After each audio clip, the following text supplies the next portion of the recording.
अस्सलामुअलैकुम दोस्तों, मेरा नाम उमर है और मैं आपकी भेजी हुई हॉरर स्टोरीज नरेट करता हूँ। आज की स्टोरी हॉन्टेड हाईवे के बारे में है और ये स्टोरी हमें राजवीर ने भेजी है, जो पिछले 20 साल से रात के अंधेरे में हाईवेज पर ट्रक चला रहा है और उसके लिए रात कभी डर का सबब नहीं बनी। जब तक एक रात उसने जयपुर के बाद एक सुनसान स्ट्रेच पर एक औरत को खड़े नहीं देखा, सफ़ेद साड़ी में, बिल्कुल बीच रोड के, बिना हिले बिना मुड़े, जैसे वो किसी का इंतज़ार कर रही हो। लेकिन असली डर तब शुरू हुआ जब राजवीर ने देखा कि वो अकेली नहीं थी। उसके पीछे अंधेरे खेत में कोई और भी था, कुछ ऐसा जो इंसान जैसा नहीं लग रहा था। और फिर एक रात उस औरत ने पहली बार अपना सर घुमाया और उसकी आंखों में सिर्फ अंधेरा था। सवाल ये है, अगर रात के 2 बजे एक सुनसान हाईवे पर कोई तुम्हें हाथ से रुकने का इशारा करे तो क्या तुम रुकोगे या सीधा गुजरना पसंद करोगे? ये कहानी मैंने पहले कभी किसी को नहीं बताई, ना अपनी बीवी को, ना अपने भाई को, ना उन दोस्तों को जो उस रात मेरे साथ थे, क्योंकि जो हुआ वो कुछ ऐसा था जिस पर कोई यकीन नहीं करता और मैं खुद काफ़ी वक्त तक यकीन नहीं करता रहा। मगर आज लिख रहा हूँ क्योंकि कुछ दिनों से वो चेहरा मुझे सपनों में आने लगा है। वो सफ़ेद साड़ी, वो बाल, वो रात और वो हाईवे। इसलिए सोचता हूँ लिख दूँ, कागज़ पर उतार दूँ, शायद सपने भी कम हो जाएं। मेरा नाम राजवीर है। मैं एक ट्रक ड्राइवर हूँ, 20 साल से हूँ। राजस्थान से हरियाणा की रूट पे माल ढोता हूँ। ज़्यादातर रात की ड्राइविंग होती है क्योंकि दिन में ट्रैफिक ज़्यादा होती है और डिलीवरी स्केड्यूल टाइट होती है। रात की ड्राइविंग से मैं डरता नहीं था कभी। चांद हो या अंधेरा हो, खाली हाईवे हो या बिजी, मुझे फ़र्क नहीं पड़ता था। मगर उस रात के बाद पड़ता है, अब भी पड़ता है। वो रात कोई 3 साल पहले की है। अक्टूबर का महीना था। दशहरा के कुछ दिन बाद रात के करीब 2 बज रहे थे जब मैं NH-48 पर था। जयपुर के बाद वाली स्ट्रेच थी, वो हाईवे का हिस्सा जो सीधा जाता है। दोनों तरफ खुले खेत, दूर तक कोई बस्ती नहीं। रात को इस स्ट्रेच पर बहुत कम गाड़ियां मिलती हैं, कभी कभी घंटे भर में एक आधी आता है। मैं अकेला था। ट्रक में रेडियो चल रहा था। नींद बिल्कुल नहीं थी। चाय पी थी पहले एक ढाबे पर। मैं ठीक था। फिर मैंने एक अजीब चीज़ देखी। हाईवे पर आगे कोई 500 मीटर दूर कुछ सफ़ेद था। पहले मैंने सोचा कोई झंडा है या कोई कपड़ा उड़ रहा है हवा में, मगर फिर थोड़ा और करीब आया तो मैंने देखा कि वो खड़ा था या खड़ी थी, एक औरत सफ़ेद साड़ी में, हाईवे के बीच में, बिल्कुल बीच में, दोनों लेन्स के बीच वाली वाइट लाइन पर। हाथ नहीं उठा रही थी, कुछ नहीं कर रही थी, सिर्फ खड़ी थी। मैंने ब्रेक लगाई, धीरे किया ट्रक को। ये सोचा कि शायद कोई मुसाफिर है जो लिफ्ट मांग रही है या कोई परेशान है। मगर जब मैं और करीब आया तो एक अजीब चीज़ देखी। वो औरत पीछे नहीं मुड़ी। मतलब आम तौर पर जब कोई गाड़ी आती है तो लोग मुड़ के देखते हैं, वो नहीं मुड़ी, सीधी खड़ी रही। और उस वक्त मुझे पहली बार एक अजीब सा एहसास हुआ, एक अंदर की ठंडक, वो ठंडक जो बाहर की सर्दी से अलग होती है। मैंने ट्रक और स्लो किया। एक चीज़ सीधा मुझे मालूम हुआ कि मुझे वहाँ रुकना नहीं चाहिए, मगर दूसरी तरफ ये भी सोचा कि अगर कोई औरत रातों को इस हाईवे पर अकेली खड़ी है तो ज़रूर कुछ हुआ होगा, कोई एक्सीडेंट हुआ होगा या कोई तकलीफ है। तो मैंने ट्रक रोक दिया, करीब 300 मीटर पीछे रोक दिया, हैज़र्ड लाइट्स ऑन किए और ट्रक से नीचे उतरा। मैंने आवाज़ लगाई, बहन जी ठीक हैं आप? कोई जवाब नहीं आया। वो औरत वहाँ खड़ी रही, बिल्कुल स्टिल। सफ़ेद साड़ी हवा में हल्की हिलती रही, मगर वो खुद नहीं हिली। मैंने एक कदम आगे बढ़ा और फिर रुक गया। कुछ था जो मुझे रोक रहा था। न कोई हाथ था, न कोई आवाज़, सिर्फ एक अंदर की चीख थी जो कह रही थी कि वापस जा, वापस जा। मैंने दोबारा आवाज़ लगाई, बहन जी सुनता नहीं आप? कोई बात है? ट्रक ड्राइवर हूँ, मदद कर सकता हूँ। फिर भी कुछ नहीं। मैंने टॉर्च निकाली अपनी पॉकेट से और जलाई। टॉर्च की रोशनी में मैंने देखा वो औरत की सफ़ेद साड़ी थी। वो बाल थे जो खुले हुए थे, काफ़ी लंबे, कमर से नीचे तक, मगर चेहरा नहीं दिखा क्योंकि वो मेरी तरफ नहीं थी। वो सीधी उस तरफ देख रही थी जिस तरफ खेत था, हाईवे के बिल्कुल किनारे वाला खेत। और फिर कुछ हुआ जो आज भी याद है और आज भी रोंगटे खड़े हो जाते हैं। मैंने टॉर्च की रोशनी में उस खेत की तरफ देखा जहां वो औरत देख रही थी, और वहां कुछ था, एक और सफ़ेद चीज़, मगर वो औरत नहीं थी, वो कुछ और था। वो एक फिगर थी, मगर वो बिल्कुल सीधा नहीं था। वो कुछ ऐसे था जैसे कोई बहुत छोटा हो, ज़मीन के करीब हो। मैं समझा नहीं था और मैंने ज़्यादा नहीं देखा। मैं एकदम से मुड़ा और सीधा अपने ट्रक की तरफ भागा। मैंने ट्रक में बैठ के दोनों ताले लगाए, इंजन स्टार्ट किया और तेज़ी से निकल गया। पीछे नहीं देखा, साइड मिरर में भी नहीं देखा। काफ़ी देर तक, करीब 10 किलोमीटर तक बिल्कुल सीधा चलता रहा। तब जाके एक ढाबे पर रुका। हाथ कांप रहे थे, दिल तेज़ी से धड़क रहा था। ढाबे वाले ने पूछा, भाई साहब क्या हुआ? मैंने कहा, कुछ नहीं यार, थोड़ी तकलीफ़ है। चाय दी उन्होंने, मैंने पी। थोड़ी देर बाद सांस ठीक हुआ, मगर वो इमेज, वो सफ़ेद साड़ी वाली औरत हाईवे पर खड़ी और वो दूसरी चीज़ खेत में, वो नहीं गई। अब मैं तुम लोगों को कुछ और बताता हूँ जो मैंने बाद में पता किया।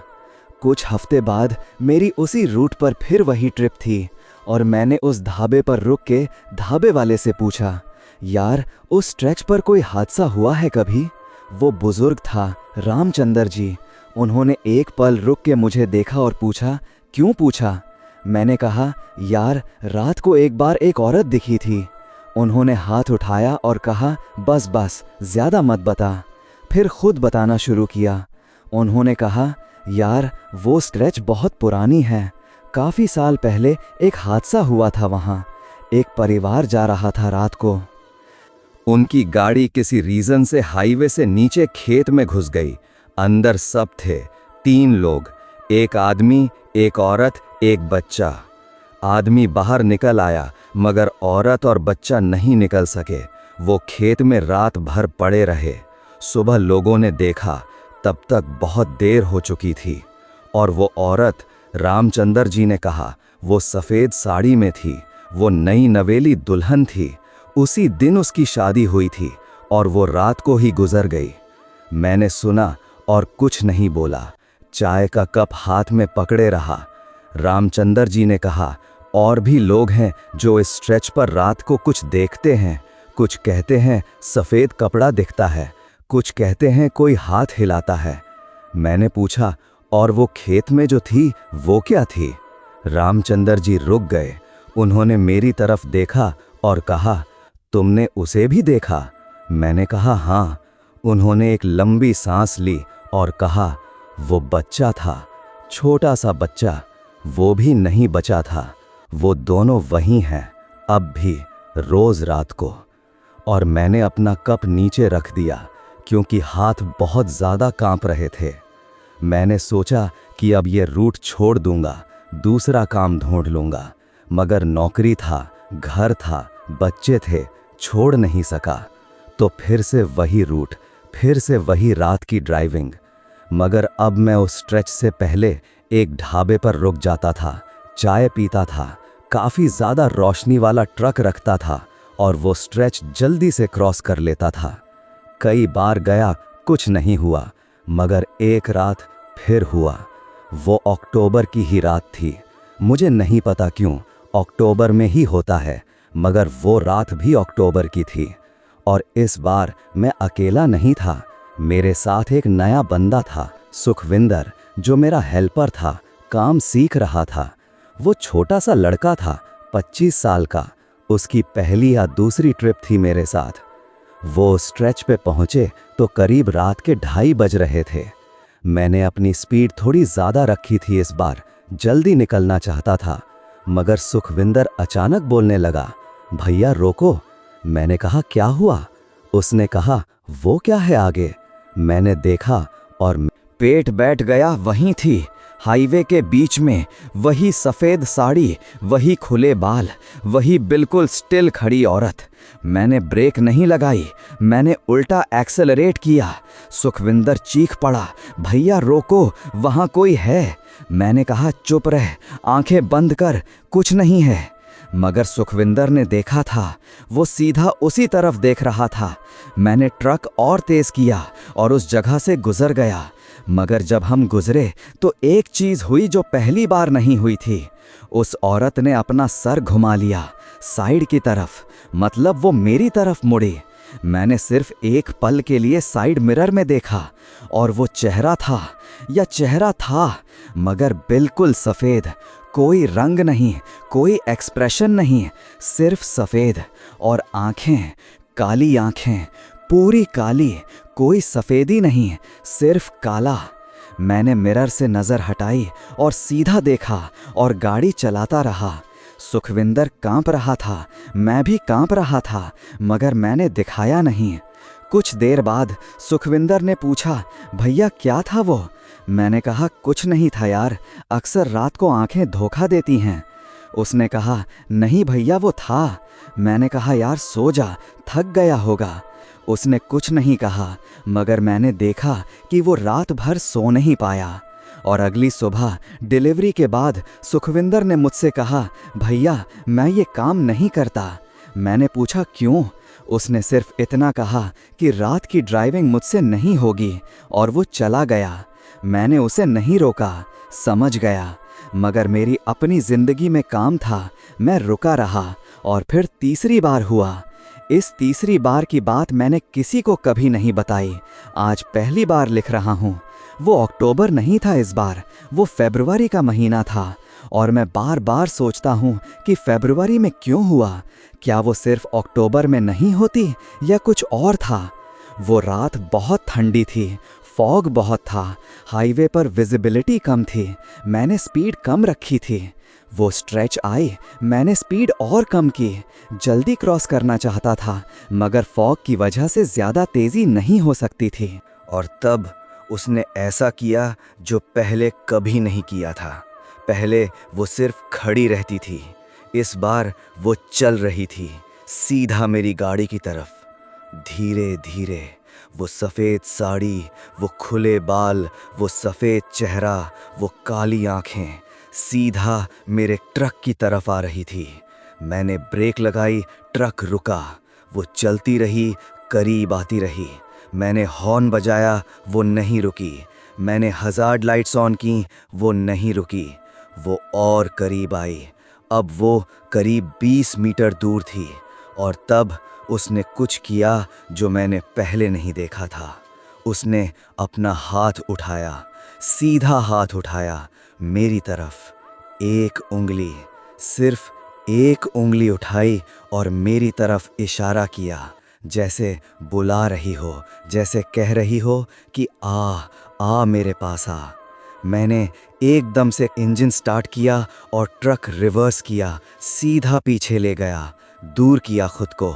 और तब एक और गाड़ी आई, एक कार आई सामने से। उस गाड़ी की रोशनी में वो जगह रोशन हो गई जहां वो थी, और वो नहीं थी। वो गाड़ी गुजरी, वो जगह खाली थी। मैंने एक लंबी सांस ली, शायद घंटे भर बांध ली। हाथ स्टीयरिंग पर थे और कांप रहे थे। मैंने बहुत ज़्यादा वक्त लिया वहाँ खड़ा खड़ा, फिर धीरे धीरे उस स्ट्रेच को क्रॉस किया और आगे निकला। उस रात ढाबे पर गया। रामचंद्र जी नहीं थे, दूसरा बंदा था। मैंने चाय पी, कुछ खाया, थोड़ा नॉर्मल हुआ और घर पहुंचा सुबह। बीवी ने पूछा क्या हुआ? मैंने कहा थक गया हूँ बस। वो मेरी तरफ देखती रही। वो समझदार है, कुछ नहीं पूछा, मुझे सो जाने दिया, मगर मैं सो नहीं सका। वो हाथ याद आता रहा, वो एक उंगली, वो इशारा और वो काली आंखें। मैंने काफ़ी दिन बाद एक मंदिर में गया, पंडित जी से मिला, सब बताया। उन्होंने सुना, फिर एक चीज़ पूछा। उन्होंने कहा क्या कभी उस औरत ने तुम्हारा नाम लिया? मैंने कहा नहीं, कभी नहीं, सिर्फ एक बार उंगली का इशारा था। पंडित जी ने कहा, ये अच्छा है।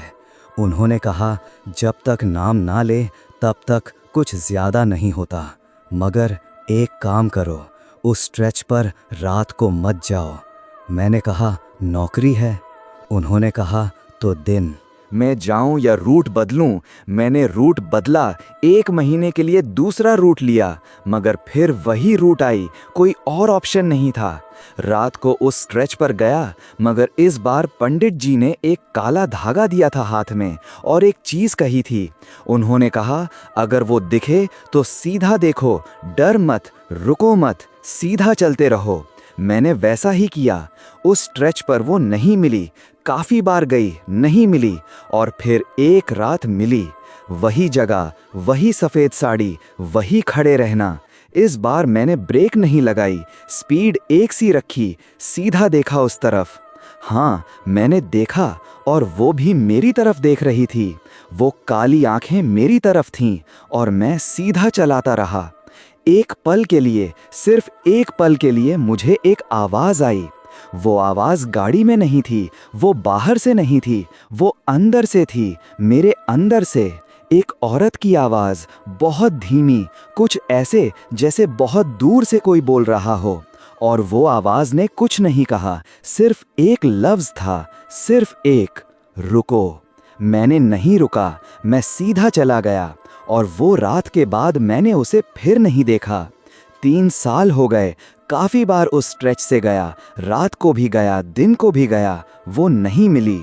रामचंद्र जी से पूछा एक बार, उन्होंने कहा, यार पता नहीं, कभी कभी होता है ऐसा, कुछ लोग देखते हैं, कुछ नहीं देखते, और कुछ लोग एक बार ज़्यादा करीब चले जाते हैं और फिर उन्हें अक्सर दिखता रहता है, और कुछ लोग एक बार सीधा निकलते हैं और वो पीछे नहीं आती।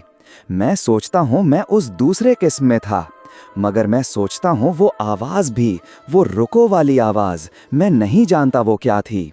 क्या वो सच में वो वही थी? क्या वो अपनी किसी ज़रूरत की वजह से रोक रही थी? क्या कुछ ऐसा था जो वो चाहती थी, या वो सिर्फ एक खतरा था? कोई नहीं जानता। रामचंद्र जी ने कहा है कभी कि कुछ रूहें होती हैं जो ये नहीं जानती कि वो जा चुकी हैं, वो उसी जगह चलती रहती हैं जहाँ थीं। उस रात, उस खेत में, वो औरत शायद अभी भी उस सफ़र में है जो उस रात शुरू किया था। वो अभी भी अपनी मंजिल ढूंढती है, वो अभी भी हाईवे पर है, सफ़ेद साड़ी में, खुले बालों के साथ, काली आँखों के साथ। और वो बच्चा, वो खेत में वो छोटा सा बच्चा, वो भी वहाँ है। मैं सोचता हूँ वो दोनों एक साथ हैं। शायद वो औरत उस बच्चा का हाथ थामे हाईवे पर चलती है रोज़ रात को, और कोई ड्राइवर जो वहाँ से गुज़रता है वो एक पल के लिए उन्हें देख लेता है और फिर वो छुप जाते हैं, और वो ड्राइवर फिर काफ़ी दिनों तक नींद नहीं ले पाता। तो अगर कभी तुम NH-48 पर जयपुर के बाद वाली स्ट्रेच पर रात को निकलो और हेडलाइट्स की रोशनी में आगे कुछ सफ़ेद दिखे, कुछ ऐसे जो हाईवे के बीच में खड़ा हो, तो एक काम करना, स्पीड मत घटाना, रुकना मत, सीधा चलते रहना, और उनकी आंखों में सीधा मत देखो, क्योंकि जो सीधा देखता है वो आवाज़ सुनता है, रुको वाली, वो आवाज़। और जो रुक जाता है वो फिर कभी नहीं बताता कि आगे क्या हुआ। इसीलिए रुकना मत, सिर्फ चलते रहना, सिर्फ हाईवे पर रहना, सिर्फ आगे देखना। और अक्टूबर की रातों में तो ख़ास तौर पर, जब ठंड होती है और फॉग होता है और हाईवे पर रोशनी कम होती है, उस वक्त ख़ास तौर पर रुकना मत, क्योंकि वो उस वक्त ज़्यादा होती है। वो सफ़ेद साड़ी, वो बाल, वो चेहरा, वो काली आँखें, हाईवे के बीच में रात के 2 बजे तुम्हारा इंतज़ार करती हुई। अगर आपको लगता है कि रात के सफ़र सिर्फ थकान और नींद का इम्तिहान होते हैं, तो दोबारा सोचिए, क्योंकि कुछ रास्ते ऐसे होते हैं जहां सिर्फ गाड़ियां नहीं चलती, बल्कि कहानियां भी चलती रहती हैं, अधूरी कहानियां जो कभी ख़त्म नहीं होती। और अगर कभी आपको रात के अंधेरे में कोई सफ़ेद साया रोड के बीच खड़ा नजर आए और धीमी सी आवाज़ आपको रुकने को कहे, तो क्या आप उस आवाज़ को इग्नोर कर पाओगे या अनजाने में ब्रेक दबा दोगे? अगर आपको ये वीडियो पसंद आई हो तो लाइक करें, सब्सक्राइब करें, शेयर करें और कमेंट में ज़रूर बताएं कि आप क्या करते अगर आप राजवीर की जगह होते।